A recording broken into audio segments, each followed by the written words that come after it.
Welcome to the Fintech One-on-One podcast.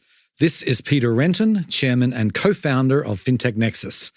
I've been doing this show since 2013, which makes this the longest-running one-on-one interview show in all of fintech. Thank you so much for joining me on this journey.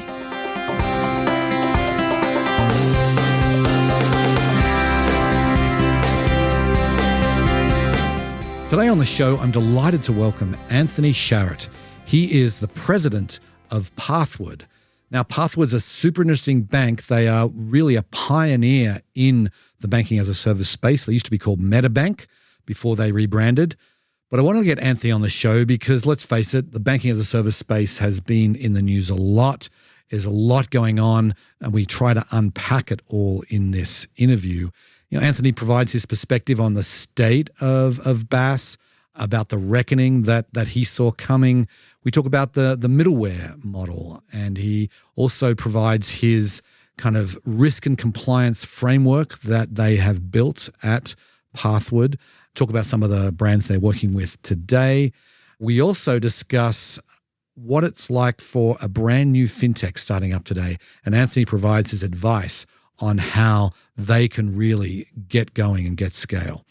And we talk about the future as well. It was a fascinating discussion. Hope you enjoy the show.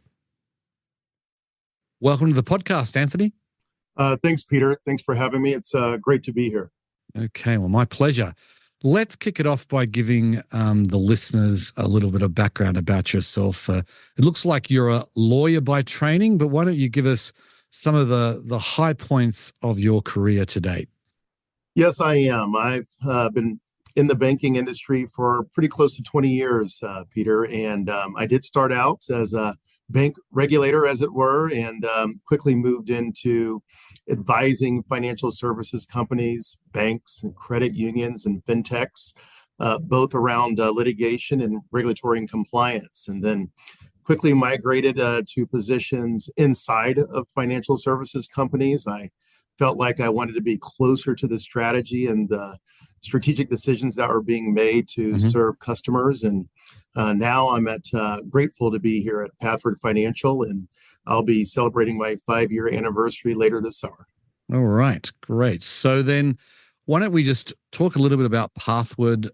How do you describe your bank today? What we like to say is, and we don't just say it, but I'm proud of the fact that we embody it.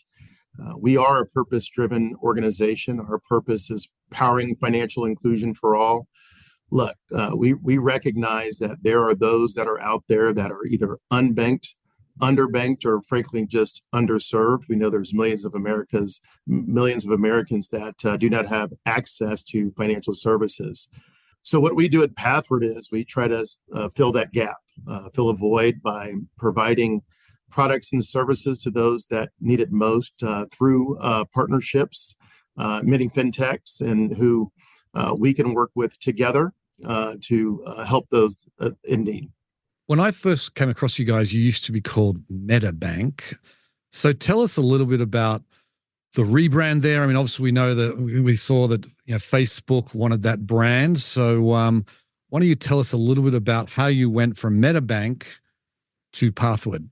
Well, 2022 was a pretty important year for us. We have our roots in community banking. The old Metabank was founded in 1954, and wow. We had branches just like any other community bank in America would have. And over the years, through our people, our process, and some technologies, we evolved. And we felt like because of that evolution, through our partnerships with fintechs, because of the unique products and services that we are providing, particularly in the payment space, Peter, we felt like having one unified brand and one identity was important. Secondarily, we were a conglomerate of different companies that we had acquired over the years, and whether that was on our banking as a service side, we also have a commercial finance portfolio, and we have a tax business. And a lot of those entities were acquired, and while we tried to integrate them into one enterprise approach, we found that difficult under the old Metabank brand. So We recognize that having one unified brand and with a name that matched our brand identity, we're happy that we came to the name of Pathward, and which is essentially a combination of the words path and forward. And we're excited about the opportunity to partner and have an opportunity to be able to capitalize a bit on transferring our intellectual property and our brand to Beige Key LLC, which most people by now know that was Meta, which was formerly Facebook. Right. Gotcha. So let's get right into banking as a service. I mean, you guys have been a real pioneer in this space. Let's face it, banking as a service has been in the news a lot over the last few months, not in a good way. What is your take on the banking as a service space today? Despite some of the things that are happening regulatorily in the BaaS space, we remain here at Pathward bullish and excited about what's on the horizon. Now, we can't ignore the fact that many BaaS banks are facing regulatory challenges, primarily in a couple of areas. Number one, third-party risk oversight is certainly an area of opportunity, particularly for those burgeoning BaaS banks. 5 years ago, I think I could have counted the number of BaaS banks that were truly BaaS banks here in the United States on fingers and toes. That's no longer the case. Right. We're seeing a proliferation of smaller community banks and credit unions and other financial services companies attempting to get into the BaaS space. But I think what many financial institutions, particularly those that are new to the market, are finding out that despite the fact that technology is important and so is talent and having a good product to offer to consumers, having a third-party risk oversight, having the right governance and having the right risk framework in place to protect consumers is really important, but it's also very hard to do. Right. It is indeed. And that's what a lot of people are finding right now. So when we chatted a few weeks ago, you said that you saw a BaaS reckoning coming. What did you see and why? What was the sort of the inkling that you had? Well, look, one of the things that we've seen is, Peter, you saw a bunch of what I would call middleware companies entering this space. And what they have attempted to do is provide a technology or a platform that would connect financial services companies, banks, with other fintechs that are providing a go-to-market solution for customers. The challenge with that is number one, some of these fintechs and middleware companies did not necessarily understand the requirements around risk and compliance in order to operate responsibly. Number two, some of these companies that were looking to partner with some of these middleware companies, these banks did not necessarily have the framework necessary to safely and soundly go to market. And then third, the technology element of this, while on the surface may appear to be innovative and be the right solution, very difficult to operationalize and bring it to life in a way that where you can grow and scale it. And so what has happened is, as the federal regulators were understanding there was some growth in this area, certainly because of their oversight, they wanted to make sure that these go-to-market strategies were deployed in a safe and sound manner. And what we've seen is a couple of things. Despite the fact you may have a good go-to-market strategy, or maybe even find a gap in the market that's helping consumers without the right process in place, and I think maybe even more importantly, without the right culture around risk and compliance, it's very difficult to do that in a short period of time. Look, for Pathward, it took us years to understand the framework that needed to be in place to not only ensure that we've got a good product that helps out consumers, but also to ensure that we have the right partners so that we can help them grow and scale in a safe and responsible manner. Right. So, I had Christine, the CEO of Treasury Prime, on my podcast just a few weeks ago, and they've pivoted now from being really a middleware type company like you described to going direct. Others are saying similar things. So is your perspective that this middleware tech. Is that dead now? Do you feel like it's these companies have to be more direct with the banks? Look, I'm not sure if it's dead. One of the reasons that we really like to work with fintechs and those that are innovative and creative is because of the principals, the owners, the founders, those entrepreneurs. They have a burning desire to get it right, and many of them are so bullish and committed to innovation that I'm not going to sit here and say that no one's going to figure it out. But what I am saying is, we've taken some time here. I went to Money 2020, 3 or 4 years ago, and there were a proliferation of these middleware companies that, really were convincing around the fact that they had a right to win. They found a gap in the market, and that they were going to be able to scale it and grow this. Fast forward 4 or 5 years later. We've seen some challenges. Despite that, I do think there are going to be some middleware companies that are going to continue to try to figure this out. But what I am seeing is look, companies like Pathward and others that have been taking an incremental left foot, right foot approach to technology, to co-creation, to innovation. I think we're starting to see many of us turn the corner as it relates to that, and really partner with fintechs to find solutions together, as opposed to it being sort of a plug and play approach. Right. Okay. Could you sort of just talk about the types of services you're offering and some of the fintechs that you're working with today?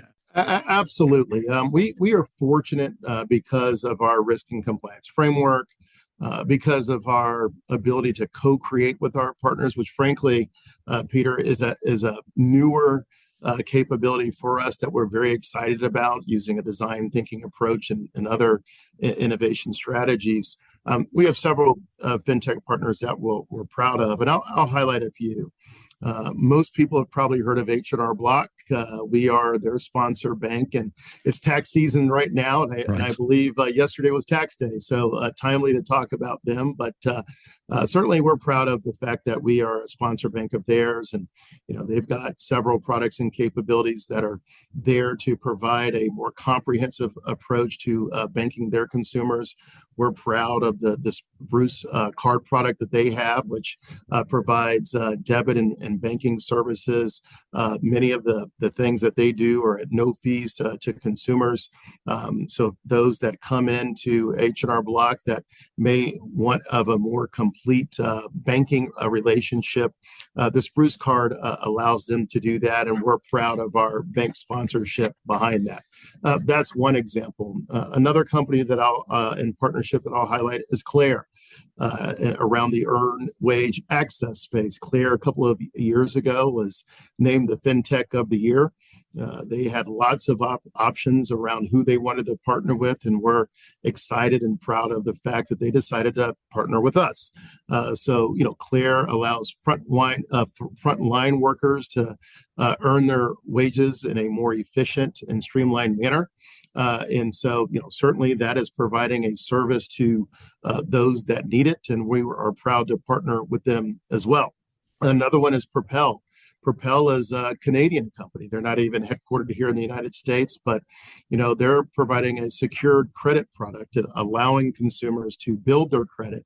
So not only are we providing access to cash and money to those that need it, but this is turning into a progression to allow consumers to build their credit so that they can become banked if they would like, and sort of earn their way to a more comprehensive banking relationship. So these are just three that I would highlight where we're proud of these partnerships. And ultimately, people ask, well, how did you choose these partners? If you've got a pretty robust pipeline, how do you choose the partners that you work with? And ultimately it comes back to people, and we are proud and happy that not only are many of the principals and the executives and the team members that work for these fintechs, not only are they great at what they do, but they do so with a purpose that is aligned with Pathward's. Right. So I want to go back and ask you about this co-creation thing you said earlier there. What's involved with that? Is that sort of you sitting down with the fintech and creating new products together? What's involved there? It is. That's right. It used to be that a fintech or a partner would come to Pathward and need if it's on the banking as a service or payment side, they would want a bank that they trusted, because that's really what we provide to many of our fintechs. Is we want to be that trusted platform that helps them grow and scale.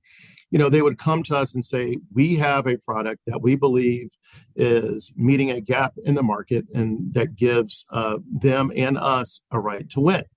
And so what we would do is try to then onboard this partner with this new solution in what was typically a customized way.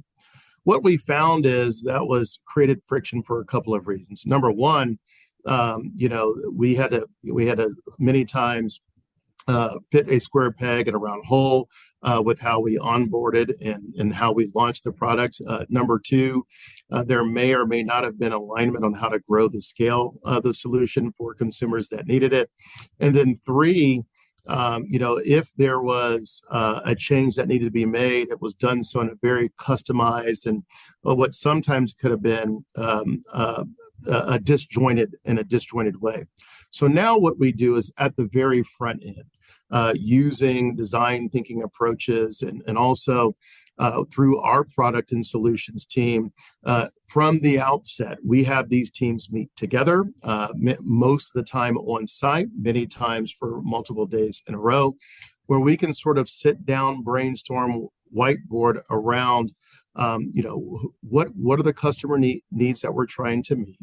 What are some of the technology implications around launching this product? Number three, what are the risk and compliance capabilities and things that we need to be thinking about? And then number four, peeking around the corner, what gives us collectively the right to win? What we have found is, number one, that has reduced our onboarding and launch time with our partners.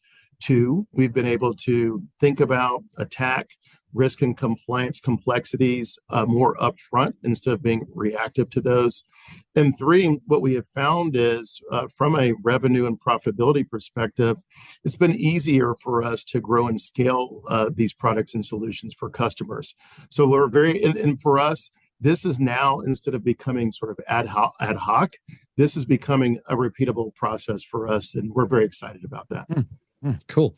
You've mentioned risk and compliance several times already. Can you just tell us a little bit about your risk and compliance framework that you've built and how you're using technology there? I can. Number one, most robust and trusted risk and compliance frameworks for BaaS banks starts with the bank's culture. I think a lot of times people will think that it starts with a technology, a platform, or an enhanced process, but it actually starts with culture. We're proud of the fact that here at Pathward, we believe that we have an appropriate risk appetite, which leads to an appropriate risk framework. But most importantly, we take risk and compliance seriously. Our employees understand that it's a regulatory or a business moat for us and a business opportunity for us. We understand that it is actually up to us to ensure that consumers are protected through our partners. And so for us, it starts with culture. Number two, certainly enhanced processes are in place, both embedded within our business and through our second line risk and compliance teams. And so we're proud of the fact that our business leaders don't just say, well, this is a risk or a compliance team's problem, or this is their opportunity. We're all working on this together. And so we have risk and compliance professionals that are both embedded in the business and that also sit outside the business. And then number three, we are always looking at enhanced technologies that can not only help us prevent things like fraud at a greater prevalence, but also things around using technology for risk reporting, and also to help us be a bit more predictive around things like fraud and things that can upend a good risk and compliance framework. The last thing I'll touch upon is our people. We are fortunate to have a group of professionals that all the way from folks that are maybe right out of college, those that are more junior in their careers, to very senior and seasoned risk and compliance professionals, because we understand it's good to have a mix. We have folks that have been working in this space for the last 20 or 30 years, but we also have folks that are earlier in their career who are doing a lot of research around enhanced technologies and processes that are now being tested in the financial services space. Mm-hmm, mm-hmm. Interesting. So, I mean, I think when you look at fintechs today, and when I talk to fintech CEOs, I think everyone realizes that risk and compliance has to be top of mind if you're a fintech today. That wasn't the case a few years ago. People thought that was it was important, but it wasn't like the be all and end all like it is today. Now, I'm just wondering if you've been around this for a while. Have you worked with fintechs that maybe didn't have that same risk and compliance, culture that you guys have, and have you had to kick fintechs off your platform? Peter, what we try to do is it's a balance, because on the one hand, as a bank partner, the last thing that we want to do is stifle creativity, stifle co-creation, stifle our fintechs who have a deep entrepreneurial spirit. We don't want to stifle that. And so as opposed to, and yes, we certainly have partnered with fintechs that really did not have a robust risk and compliance framework, or did not have a deep understanding of what's necessary in order for us to grow and scale together, as opposed to saying, you're not ready for this right now, or come back to us in 3 years when you have this established. What we try to do is help them grow through our experience, through our leveraging some of our know-how by showing them and educating them on our policies, our procedures, educating them on the landscape around this from a bank regulation perspective. So there's quite a bit of education that happens before we were to say, hey, you're probably not ready for this right now, particularly with a bank like Pathward. We try to educate them first and bring them along with us around this before we were to say to come back to us in a few years. So have there been cases where we've worked with a fintech, determined that the timing wasn't right? Sure, that's happened. But before we do that, particularly if we believe in their product, their solution, their capabilities, we'll try to work with them before we make a decision about whether the timing's right or not. Right. So then, are you still taking on new fintech clients today? I'm sure you have a pipeline. What's your status there as far as new clients? Yes, we are. We're fortunate by the fact that we have a pretty full pipeline right now, as you can imagine. But having said that, we have a growth strategy ourselves here at Pathward. So understanding that our pipeline is pretty full right now, we absolutely are open for business as it relates to working with fintechs. And really, what we're looking for is this: number one, are we purpose aligned? Do they have a product, a solution, or a capability that aligns with Pathward and who we are and the customers that we want to serve? Number two, have they found, or do they have a solution that's unique? Is it a gap in the market that where others may not be playing? That's pretty important to us. And number three, is there a way to reach more than just a few consumers, but is this something that through our trusted platform here at Pathward that we can help them grow and scale? So these are some of the criteria that we use to evaluate new fintech partners, but we absolutely are taking on new partnerships and through the lens that I just described. So what about the small fintech that's just getting started? Because it's an entrepreneurial space. There's new companies coming on board all the time. There's a lot of seed funding that I see. If you're a small fintech and you've raised a couple $1 million in seed round, I mean, what I'm concerned about with all of the regulatory attention that's happening, I'm worried about these startups. They're not going to be able to get a partner bank to come on board with them because they just don't have the capabilities yet to sort of check all your boxes. What is your advice to a startup fintech CEO who maybe hasn't reached scale yet, but has a great idea? Number one is the first thing that I tell them is they need to be educated and have an understanding of what the regulatory landscape is today, which is much different than it was a few years ago. Mm-hmm. And so, if I'm a startup fintech that may not have a framework that's in place to allow for a bank partnership, we try to educate them on what it would take in order to do that, right? So, number one is just because a startup may not have a complete framework that is going to be easy to onboard and implement instantaneously, does not mean that a bank like us at Pathward does not want to talk to them. That there are lots of ways to get to A to Z. We can, provide some consultative services to help them do that. Perhaps they could partner with a like-minded or like-missioned or another fintech that may be more mature as it relates to a risk and compliant framework. So it could be a partnership or a joint venture type of opportunity. Number three, it could be that, it could be something that we want to take a look at.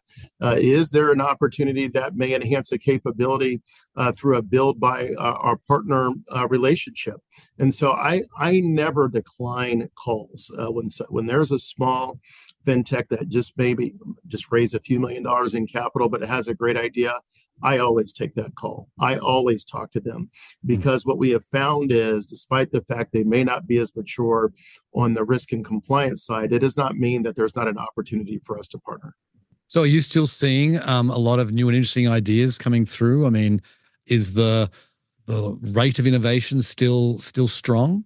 The way I think about innovation is in really three ways. You have sort of your core innovation, and that's, I think we know what that is. That is if you're trying to make a good process or within your business better.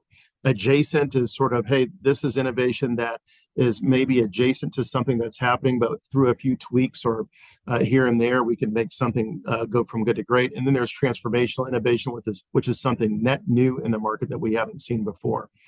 From my chair, Peter, what I'm seeing a little less what I would call transformational innovation. Mm-hmm. And I'm seeing fintechs and banks partner around either core or adjacent innovation.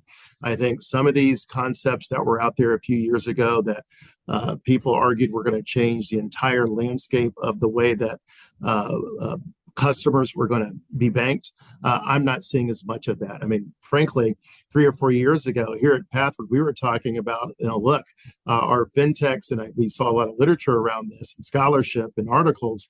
Our bank's going to be put out of business by fintechs. We're not hearing that so much anymore. Rather, what we're seeing is banks and fintechs partner around what I would call core innovation. Perhaps it's making a risk and compliance framework a bit more efficient. We're seeing adjacent innovation. Perhaps there's an earned wage access product out there, but that we can make it a little bit better. That's what we're seeing. And those, frankly, are the opportunities that we at Pathward are excited about. So do you guys still have a community bank? Are you still, do you have branches? I mean, a lot of your business, I know, is this banking as a service, but what about the original area of your business? So we have a national bank charter through the OCC. So it's the same charter that some of the largest banks in America have. We do not have branches. 3 or 4 years ago, we sold the community bank to another institution, and because we decided to make a pivot away from a community bank to primarily focusing on the businesses that we have today, which is our primarily we are a BaaS bank, but obviously we have other sub businesses that support that, which is our tax business, where we provide refund transfer and refund advances for thousands of independent tax preparers across the country. And we're very proud of our consumer lending and commercial finance business, where in our commercial finance business in particular, we are providing loans to small and mid-sized businesses, which absolutely aligns with our purpose of enabling financial inclusion for all. Right. Yeah, you've gone all in on BaaS, and I presume you're still bullish, but I'd love to kind of get your sense on, what you think the future of this space of banking as a service? What's that going to look like in 3 to 5 years? I think a couple of things. Number one, I think you're finding with the middleware partnerships being uncertain, which we talked about a bit earlier. I think you're seeing a lot of banks, particularly BaaS banks, evaluate what technology BaaS banks may need to enable the relationships that fintechs want and need to grow and scale. And so I think as we consider technology enablement and our ability to help fintechs grow and scale, I think you're going to see BaaS banks consider what is that, right? So that's number one. AI is out there. For us, this is something that we're monitoring right now. How can we think about the use of AI as it relates to helping our risk and compliance framework become a bit more predictive. We are not anywhere close to necessarily understanding how all of that's going to work. And certainly, I think our bank regulators are thinking about this as well. We don't want to get too far ahead of how they're thinking about AI and the use of that. But, we have to be smart about it and think about how AI can be used here at Pathward in a responsible and ethical way. And so I think other banks are going to be thinking about that as well. And then I think third is, and for us, we never really forget about the customer. What is it that customers are looking for? And I think right now, I think some banks have gotten away from that because of the regulatory environment that we're in. It's easy to now make a pivot away from customer consumer needs and only be thinking about risk and compliance. For us, it's a both and approach. We have to be thinking both about the customer and their needs and how do we get more access to dollars and cash and money to people that need it, that can't go open up a traditional checking or savings account with a regional or large bank. That's a real problem here in the United States. And so how can we continue to help folks address that? How do we get dollars to small and mid-sized businesses that need it, that may not be able to go get traditional financing for an SBA loan or a USDA loan or working capital? How can we help facilitate that? That's still really important. And it's important to do so in a way that, particularly if you're going to be using partnerships to do so in a safe and responsible manner. So I think this both and approach and trying to thread that needle is something that BaaS banks are going to be thinking about, not only today, but tomorrow. We'll have to leave it there, Anthony. Really, really great to chat with you. Thanks so much for coming on the show. We live in interesting times, don't we, when it comes to banking as a service? We do. And Peter, really love your work, love the podcast, and it's an honor to be here. And thanks for having me today. Okay, my pleasure. Thanks, Anthony. See ya. Well, I hope you enjoyed the show.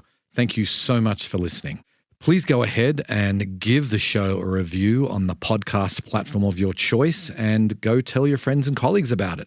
Anyway, on that note, I will sign off. I very much appreciate you listening, and I'll catch you next time. Bye.